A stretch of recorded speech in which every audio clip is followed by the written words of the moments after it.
Olá pessoal, espero que estejam todos bem. Na aula de hoje nós vamos falar sobre as principais revoluções industriais, a primeira, a segunda e a terceira revoluções industriais, mas como a gente observa aqui, existe também uma quarta, um quarto período considerado quarta revolução industrial.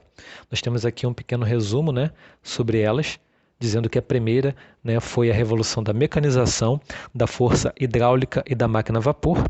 Já a segunda revolução teve como principais características a produção em massa, a linha de montagem e a eletricidade, palavra-chave da segunda revolução, eletricidade, linha de montagem também e produção em massa também. Na verdade, todas são palavras-chave, hein, pessoal? Preste atenção aí. Terceira, computador e automação. Excelentes palavras-chave. E a quarta revolução seria o quê? Sistemas cyberfísicos. Algo que a gente já percebe circulando dentro do sistema de cada país, que são os cyberfísicos. Ok? Então temos aqui as revoluções industriais. Vamos lá. Primeira revolução industrial, começando pelo início. Vamos lá, galera. A primeira etapa da Revolução Industrial foi entre 1760 a 1860. A gente vê aí 100 anos, um período de 100 anos, do século XVIII ao século XIX. A Revolução Industrial ficou limitada, primeiramente, à Inglaterra, ou seja, a Inglaterra, aqui nesse período, foi o país pioneiro, o país que iniciou a Revolução Industrial. Tá? Houve o aparecimento de indústrias de tecidos de algodão, com o uso do tear mecânico. Nessa época, o aprimoramento das máquinas a vapor contribuiu para a continuação da Revolução. Tá? Então, a gente tem aqui a máquina a vapor, o tear mecânico, foi o início, uma coisa muito primitiva ainda, mais arcaica, o início da Revolução Industrial. A principal característica da primeira Revolução Industrial é a substituição da manufatura pela maquinofatura. Calma que já já a gente vai ver a diferença.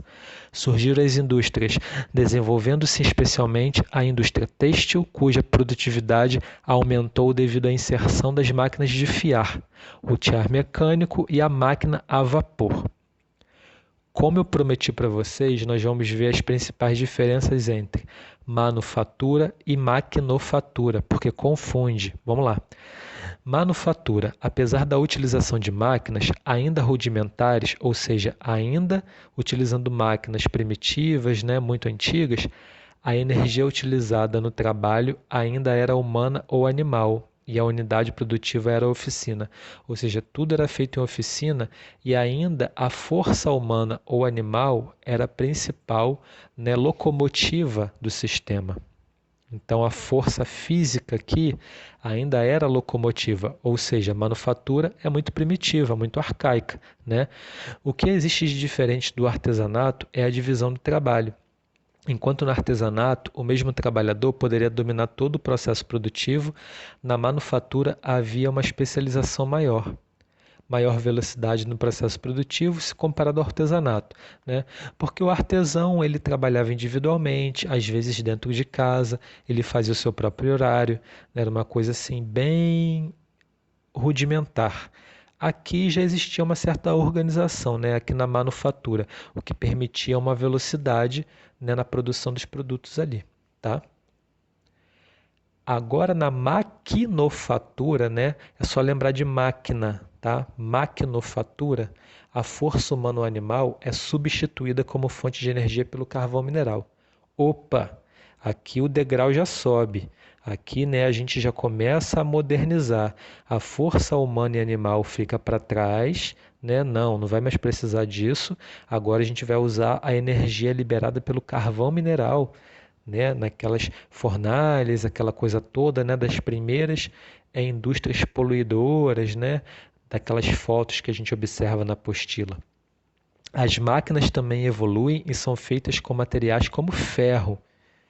A unidade produtiva é a fábrica.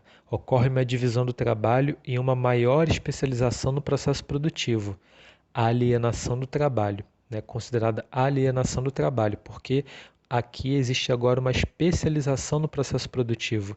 As coisas vão ficando agora mais burocráticas. Então a gente vai vendo aqui as principais diferenças. Agora a produção é rápida em larga escala. Claro, se substituiu agora por máquina, né? Deixando de mão os homens e os animais, a gente vai ter aqui com certeza, né, uma aceleração na produção. Isso é óbvio, né, galera? Então estão aí as principais diferenças entre manufatura e maquinofatura. Vamos prosseguir. Aqui a gente vê, né, as pessoas na fábrica, né, já sendo começando a ser substituídas por máquinas, né? Mas aqui a gente ainda tem bastante gente utilizando da sua própria força, né, para que o trabalho funcionasse. Né? Aqui aos poucos a máquina, né, vai substituindo a força humana. Então eu posso representar essa foto por manufatura, porque ainda existe bastante, né, força humana sendo empregada. Mesmo existindo máquinas, a força humana aqui ainda é essencial. Nessa foto a gente já não vê a força humana sendo tão essencial, né? A gente já não vê tantas pessoas.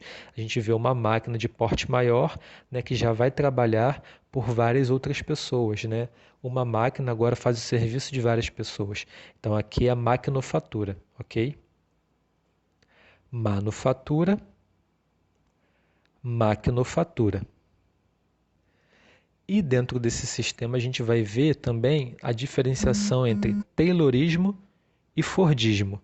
Né? No Taylorismo havia a separação do trabalho por tarefas e níveis hierárquicos, né? Do nível mais baixo ao nível mais alto. Já no Fordismo, a produção e o consumo é em massa, né? Se produz muito porque vão consumir muito. Né? A ideia é essa, produzir muito para vender muito. No Taylorismo, racionalização da produção. Já no Fordismo, extrema especialização do trabalho. Né? Aqui já começa a ganhar mais um degrau na especialização, na modernização. Ok? Taylorismo, controle do tempo. No Fordismo, rígida padronização da produção. Olha aí, perceba as principais diferenças. Aqui o tempo do serviço é controlado, né? Tudo é muito delimitado, já aqui existe uma rígida padronização. A produção tem que seguir um padrão à risca, sem nenhum tipo de diferença, tá?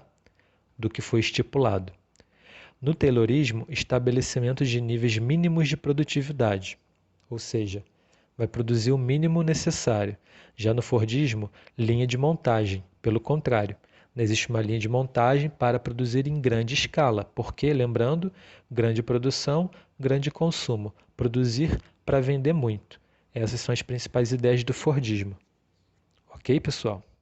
Temos aqui a segunda revolução industrial, né? Da eletricidade, das linhas férreas. Vamos lá.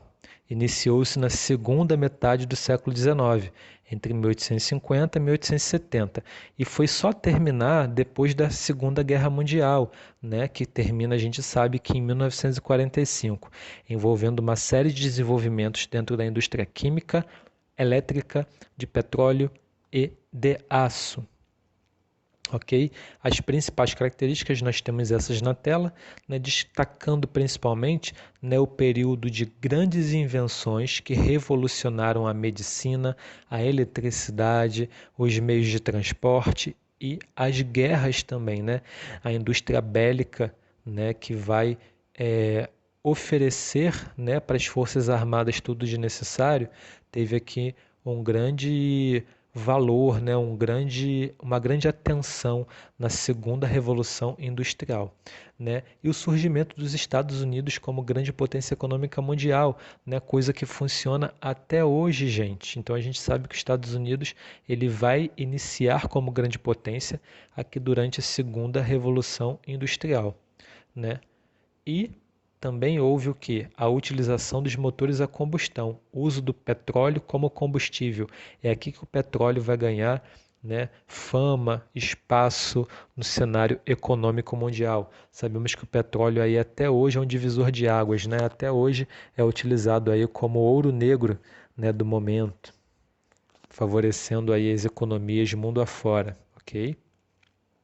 Temos aqui, ó, na foto uma locomotiva, né, principal ícone, o cartão postal da segunda revolução industrial, né, sem dúvidas é. E houve o que com isso? a expansão das estradas de ferro, ok? Não vamos esquecer desses detalhes. E a terceira revolução industrial, né, que de certa forma vivemos até hoje, né, a terceira revolução industrial, chamada também de revolução informacional, começou em meados do século XX, sobretudo na década de 70, momento em que a eletrônica aparece como verdadeira modernização da indústria. Isso aconteceu após a Segunda Guerra Mundial, né, junto com a Segunda Revolução, até na década de 70 se tornar a terceira revolução industrial, né? Quando, a partir da década de 70, a gente já falou sobre isso, e as principais características da terceira revolução industrial são novas tecnologias da informação, né? A gente sabe aí que o computador, a informática, a internet, né? Sobretudo, vai trazer aí para nós um reboliço, né? Uma mudança estrutural em tudo que a gente poderia imaginar de informação, né? Nada tinha sido visto como agora, né? A gente vive num futuro, né? Um futuro tão almejado chegou. A gente vive nessa era do futuro, né? Características: novas tecnologias da informação, desenvolvimento da robótica, informática, química fina e biotecnologia, né? Manipulação de alimentos, manipulação de próprias células humanas, né? Do DNA humano. A gente tem aí uma série de, né, raízes da medicina que são capazes de fazer isso, né? Por falar em medicina, alguns braços robóticos já operam, né, os pacientes, operam as pessoas. A gente já está nesse nível de tecnologia. Mais velocidade nas trocas de informações, com a velocidade da internet, né? A gente tem hoje é, uma série de formas de comunicação com o mundo todo, é impressionante mesmo. Aceleração dos transportes e diminuição da noção de distância, né? O avião cada vez mais rápido, os trem-balas cada vez mais rápido. A gente chega em outros locais distantes com muito mais velocidade e dá a impressão que o mundo diminuiu de tamanho, né? Quando na verdade o meio de transporte está mais rápido.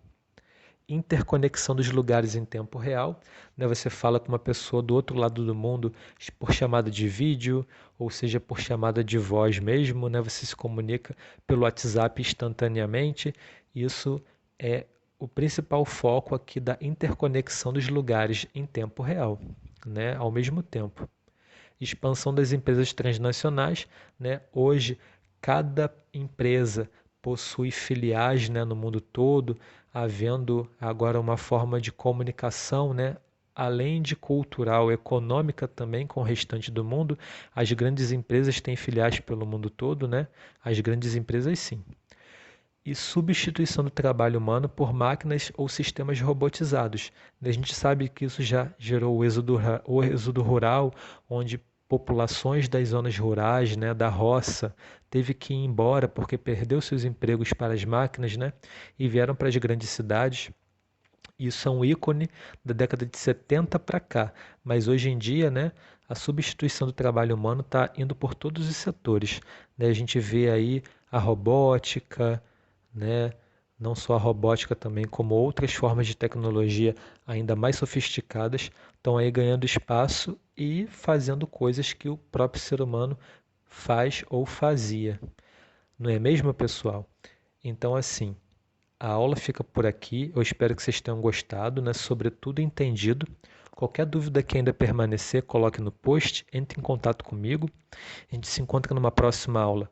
Um grande abraço para vocês. Até lá.